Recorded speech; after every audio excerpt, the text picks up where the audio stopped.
కొబులాపురంలో ఒక మాఫియా అయిపోతే నిజామాబాద్ జిల్లాలో ఇసుక మాఫియా తయారైపోయింది. ఈ మాఫియాలో చాలా మంది ప్రజాప్రతినిధులు ఇన్వాల్వ్మెంట్ ఉన్నారు.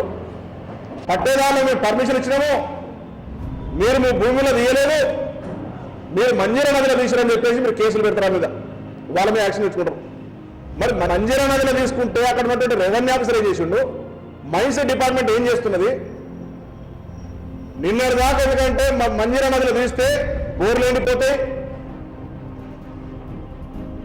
అక్కడ రైతాంగానికి అన్యాయం జరుగుతున్న ధర్నాలు చేసిన వాళ్ళే ఇన్వాల్వ్మెంట్ చేసే పరిస్థితికి వస్తే రక్షించేవాడే భక్షిస్తే అసలు ఈ రాష్ట్రాన్ని ఎవరు కాపాడాలి?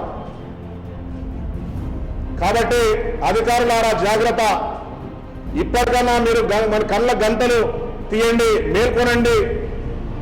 మీరు వాళ్ళు చెప్పినట్టు కనుక చేస్తే రేపు జైలు కోటలు మీరే, దానికి బాధ్యులు మీరే. వీళ్ళందరి పనులు తప్పించుకుంటారు.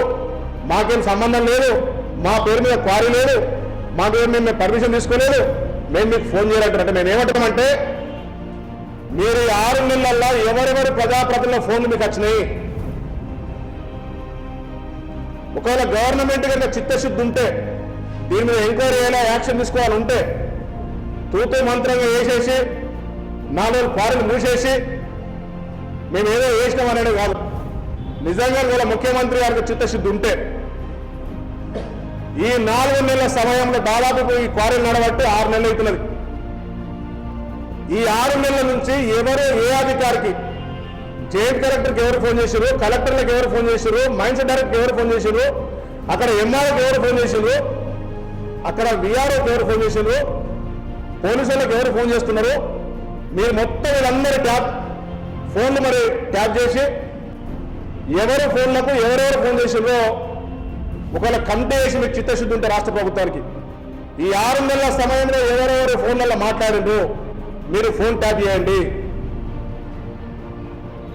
ఇలా వాస్తవం ఎవరైతే ఇలా బినామీ పేర్ల మీద ఇసుక తవ్వుకొని మరి అమ్ముకోవడం జరిగిందో వాళ్ళెక్కడ పిక్చర్లు లేరు.